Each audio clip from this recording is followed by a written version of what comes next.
Saudara, kebersamaan Presiden Prabowo Subianto, Joko Widodo dan SBY tidak hanya muncul saat peluncuran Danantara di Istana Kepresidenan. Pertemuan ketiganya berlanjut di Akademi Militer Magelang yang juga dihadiri oleh Puan Maharani.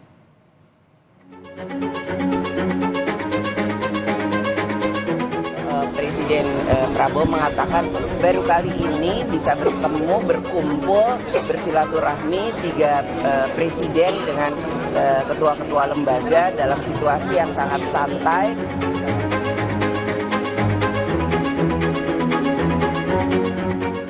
Parade Senja Retret Kepala Daerah akhir pekan lalu tak hanya dihadiri Presiden Prabowo Subianto. Presiden ke-7 RI Joko Widodo dan Presiden ke-6 RI juga hadir di Akademi Militer Magelang, Jawa Tengah. Bahkan dalam satu momen, Presiden Prabowo bersama Jokowi dan SBY melakukan pengecekan pasukan bersama di tengah hujan. Tak hanya Jokowi dan SBY, Ketua DPR RI Puan Maharani, Ketua MPR RI Ahmad Muzani, dan Ketua DPD RI Sultan Bakhtiar Najamuddin juga ikut dalam deretan mobil saat cek pasukan. Dalam rangkaian acara ini, Prabowo, Jokowi, SBY, dan Puan juga sempat berfoto bersama. Puan Maharani menyatakan tanggapan Presiden Prabowo atas pertemuan tersebut. Baru kali ini bisa bertemu, berkumpul, bersilaturahmi tiga presiden dengan ketua-ketua lembaga dalam situasi yang sangat santai bersama dengan seluruh kepala daerah untuk bersama-sama nantinya bertukar pikiran dalam membangun bangsa dan negara. Dia juga diundang untuk kemudian hadir di parade. Apa alasan? Berhalangan hadir. Ada pesan Bu Mega kepada Pak Prabowo dalam acara ini? Semoga acaranya berjalan dengan baik dan lancar, bermanfaat bagi bangsa dan negara. Akan ada rencana pertemuan dengan Pasti. Secepatnya, insya Allah, secepatnya. Momen berkumpulnya tiga presiden dan kepala lembaga juga terpotret dalam video unggahan Presiden ke-7 Joko Widodo. Di unggahan ini, Jokowi menuliskan, dengan kehadiran para pimpinan nasional dan kepala daerah, kami berkomitmen untuk menyamakan visi, yaitu memperkuat semangat kebangsaan demi menjaga persatuan dan kemajuan Indonesia.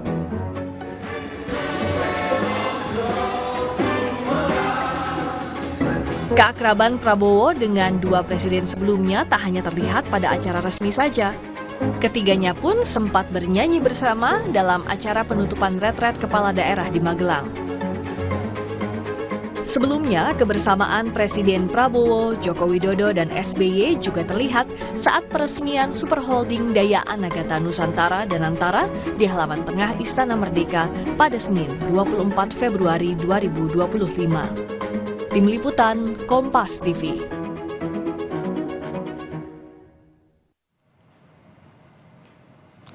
Presiden Prabowo Subianto memimpin jamuan makan malam di Akademi Militer Magelang, Jawa Tengah dalam rangkaian pembekalan atau retret kepala daerah, saudara. Dalam kesempatan itu, Presiden secara khusus mengucapkan rasa terima kasih kepada Presiden ke-6 Susilo Bambang Yudhoyono dan Presiden ke-7 Joko Widodo yang dinilai telah berhasil mengendalikan bangsa dan negara. Khususnya saya ingin ucapkan terima kasih Pak SBY, Pak Jokowi. 20 tahun Bapak telah mengendalikan bangsa dan negara, menjaga negara, menghindari perpecahan, menjaga bangsa dan negara, menghindari diganggu oleh bangsa lain.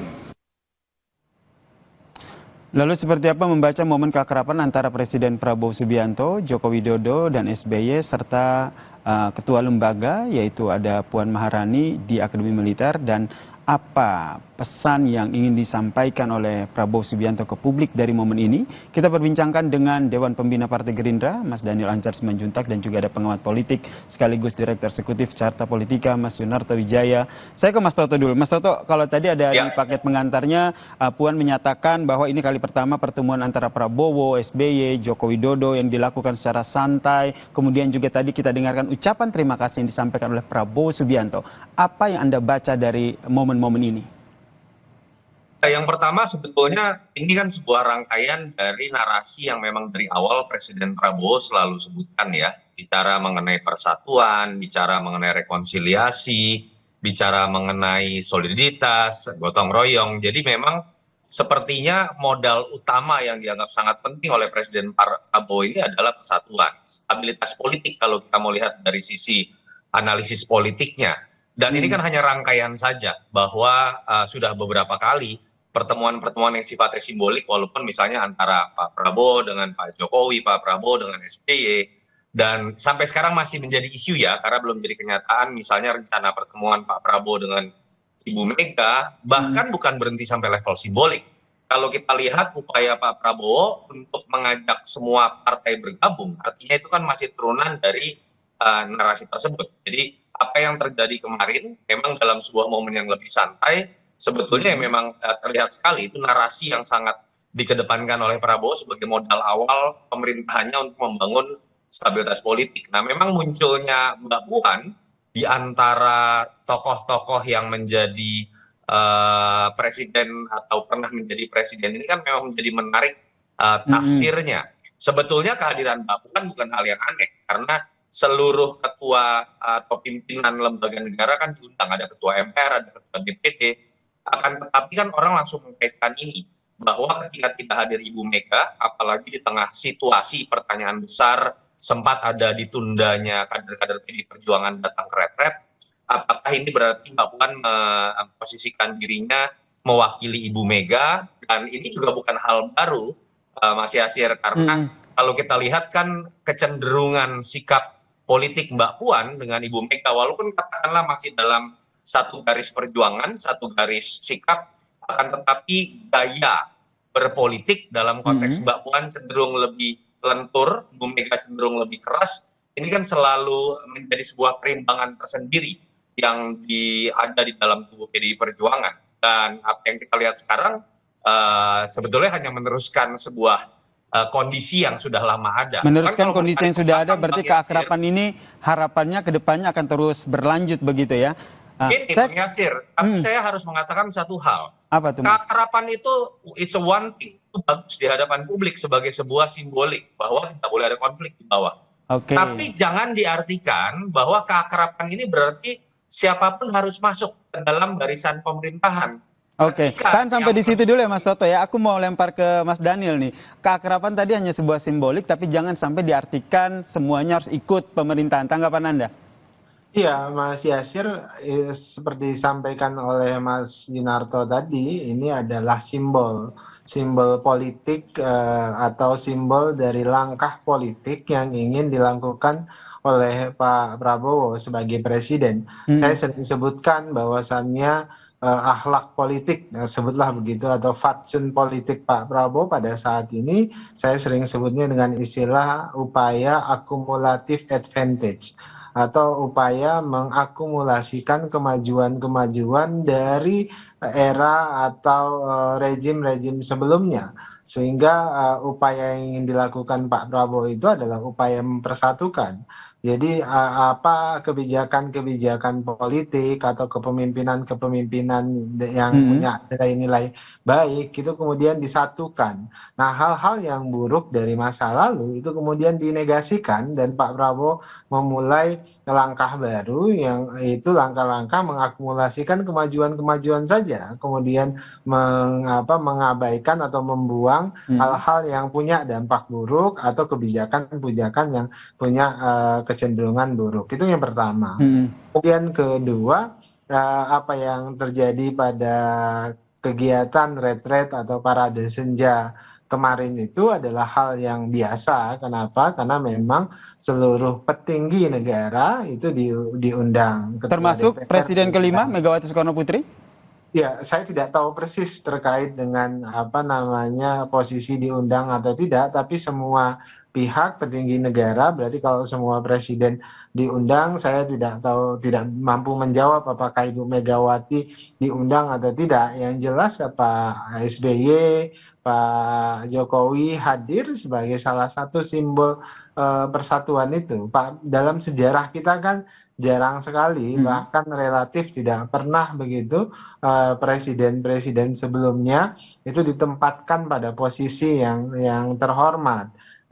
Bahkan Pak Prabowo menyampaikan pada momentum sebelumnya ketika peresmian salah Danantara? satu proyek, bukan Bukan Danantara, Danantara, oke oke. ketika kemudian Pak Jokowi dan Pak SBY tidak diundang, beliau memperingatkan bahwasannya perlu diundang apa-apa proyek atau karya-karya pemimpin sebelumnya yang pada saat itu diresmikan oleh Pak Prabowo itu ada baiknya diundang karena beliau-beliau sudah menancapkan tonggak pertama dari upaya-upaya pembangunan tersebut, dan Pak Prabowo ingin menghormati upaya-upaya presiden sebelumnya. Jadi ini hal yang wajar, dan seperti sudah dijelaskan Pak Prabowo sebelumnya, beliau ingin menempatkan presiden-presiden sebelumnya sebagai orang-orang yang pernah berjasa bagi Republik dan bagi rakyat Indonesia. Menempatkan presiden-presiden sebelumnya, ada SBY di situ, ada Jokowi di situ, yang juga tadi juga sempat ditanyakan oleh wartawan gitu, kenapa Ibu Mega tidak hadir, begitu disampaikan juga. Apakah ingin menempatkan posisi presiden-presiden sebelumnya ini semua, termasuk saat ini mungkin Anda sebagai Dewan Pembina Gerindra lebih tahu begitu bagaimana dialog ataupun lobby-lobby di dalam internal sendiri terkait dengan pertemuan antara Prabowo dan juga Megawati, Mas Daniel? Tentu menempatkan Ibu Megawati pada tempat sebagaimana mestinya, karena beliau tentu punya jasa yang luar biasa bagi Indonesia. Anda perhatikan dalam beberapa pidato, misalnya terakhir Pak Prabowo juga menyebutkan bahwasannya Ibu Mega punya jasa yang luar biasa bagi Indonesia. Kalau kemudian Ibu Mega belum berkesempatan hadir, itu adalah hal lain. Tapi yang jelas Pak Prabowo selalu ingin menempatkan para presiden-presiden kita itu, mantan-mantan presiden kita itu sebagai orang-orang yang pantas dan harus ditempatkan pada tempat yang terhormat, karena beliau-beliau juga sudah berjasa. Dan seperti tadi saya sebutkan, Pak Prabowo ingin belajar banyak dari kepemimpinan Ibu Mega, kepemimpinan Pak SBY, dan kepemimpinan Pak Jokowi. Maka secara simbolik beliau selalu berusaha mengundang pada acara-acara khusus agar beliau-beliau bisa hadir. Nah, Mas Nasir, sebenarnya ini bukan kebiasaan baru bagi Pak Prabowo ketika beliau jadi presiden. Ketika beliau jadi Menteri Pertahanan pun demikian. Menteri-menteri pertahanan sebelumnya itu selalu diundang. Bahkan petinggi-petinggi TNI yang sudah pensiun itu selalu beliau undang dan beliau tempatkan di tempat yang sebagaimana mestinya, memberikan penghormatan. Memberikan penghormatan, memberikan tempat sebagaimana mestinya ya. Saya ingin ke Mas Toto. Mas Toto, hal yang sama sebenarnya di Gerindra juga beliau melakukan hal yang serupa. Oke, melakukan hal yang serupa ya. Atau fatsunnya Pak Prabowo. Saya ke Mas Toto. Mas Toto melihatnya seperti apa? Karena tentu tidak lepas dari ada dinamika politik di sini yang juga tentu tidak bisa luput dari publik. Ya, sebagai sebuah simbol saya sepakat apa yang tadi awal saya katakan, Bang Daniel juga tadi tegaskan, menurut saya ini baik dalam konteks memberikan contoh pada masyarakat bahwa di tengah perbedaan pendapat pun dalam alam demokrasi, tetapi di atas meja, di hadapan publik harus ditunjukkan bahwa mereka tetap baik-baik saja, silaturahmi tetap terjaga dan lain-lain. Akan tetapi saya ingin masuk ke dalam penjelasan bahwa jangan sampai kemudian narasi yang terbangun adalah bahwa yang berada di luar pemerintahan atau berbeda pendapat itu menghalangi harmonisasi, itu tidak menciptakan stabilitas politik, itu tidak ikut dalam kegotong royongan. Karena sebagai contoh misalnya, kalau kita misalnya melihat bagaimana Pak Jokowi tidak mengajak Pak Prabowo ketika kemudian menang di 2014, baru mengajak Pak Prabowo dalam pemerintahan di 2019. Apakah serta-merta kita bisa katakan bahwa saat itu Pak Prabowo kan tetap keras mengkritik ya, bahwa Pak Prabowo kemudian tidak masuk ke dalam sebuah harmonisasi pemerintahan kan tidak. Malah ketika Pak Prabowo terus melakukan kritik secara objektif sebagai oposisi saat itu terhadap pemerintahan Pak Jokowi, di situ pendidikan politik buat masyarakat terjaga. Di situ aspirasi masyarakat yang tidak semuanya bisa diselesaikan oleh pemerintahan tetap bisa disalurkan. Itu juga yang kalau kita lihat di negara-negara maju ya, Bang Yasir, bahwa misalnya di Amerika Serikat, perbedaan pendapat yang cukup tajam, bahkan kritik dari mantan presiden kepada presiden, itu bagian dari demokrasi yang memperkaya wacana. Dan itu menurut saya esensi dari demokrasi, bahwa kebisingan harus terjadi selama sifatnya konstruktif, saling kemudian mengisi.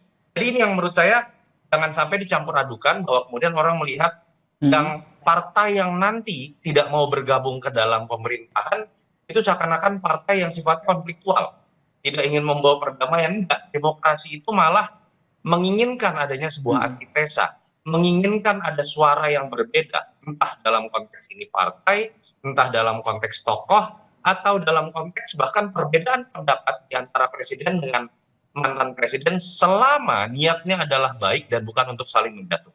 Nah, ini yang juga menjadi sorotan nih, Mas Toto, karena kalau kita lihat seperti yang tadi Anda sampaikan bahwa Prabowo bertemu dengan Jokowi dan juga SBY ini beberapa kali sering terjadi, tapi yang Anda lihat dengan pola politik yang tadi Anda sampaikan, kalau Puan itu lebih fleksibel gitu, nanti itu akan berpengaruh seperti apa di politik dari PDIP sendiri? Iya, Mbak Puan ini kan kalau kita bicara lebih fleksibel, paling tidak dalam arti gaya berpolitik, gaya berkomunikasi, dan menurut saya itu mencairkan sikap politik PDI Perjuangan yang seringkali dikritik oleh beberapa pihak. Gaya berkomunikasi Ibu Mega ini terlalu keras begitu misalnya ya. Mbak Puan ini memposisikan diri kadang-kadang terlihat untuk mencairkan suasana paling tidak. Tetapi saya masih percaya bahwa PDI Perjuangan sikapnya masih satu, tidak kemudian menjadi dua, bahwa kemudian ada dua sikap yang berbeda, bahwa ada perbedaan pendapat internal pasti, tapi menurut saya ya tetap keputusan masih diambil oleh Ibu Megawati Soekarno Putri. Apakah ini pertama kali terjadi di PDI Perjuangan? Mas Yasir, tidak juga. Dulu kalau kita lihat masih ada almarhum Pak Taufik Kimas, ada situasi yang mungkin derajatnya berbeda tapi polanya mirip.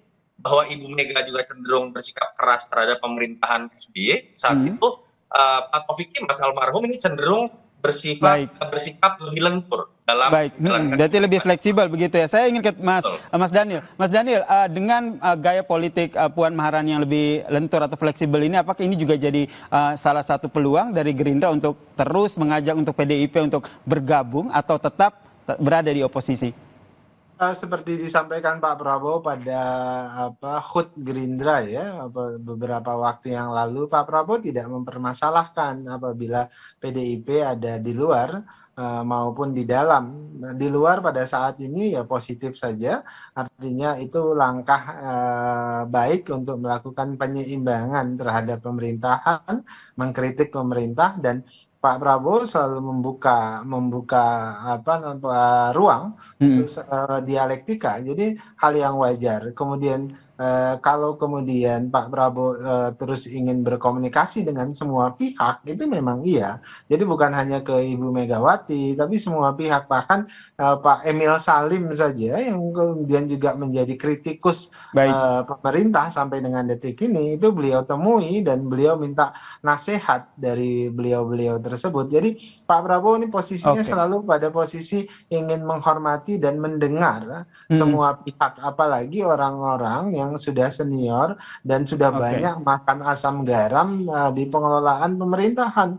Baik Mas Daniel, sudah kita tangkap ya, memang ini salah satu keinginan dari Presiden Prabowo yang selalu menjalin hubungan baik dengan semua kalangan. Terima kasih Mas Daniel Anzar selaku Dewan Pembina Partai Gerindra, dan juga Mas Toto selaku pengamat politik telah berbagi informasi terkait dengan kebersamaan Prabowo, Jokowi, SBY dan juga Puan Maharani di Akmil Magelang. Salam sehat semuanya. Terima kasih. Selamat puasa Bang Daniel. Dan saudara, usai jeda Kompas Petang masih ada informasi terkait dengan kami akan mengajak Anda saudara usai jeda untuk berburu takjil di kawasan Blok M Jakarta Selatan yang ternyata ini banyak menawarkan pilihan kuliner yang menggugah selera.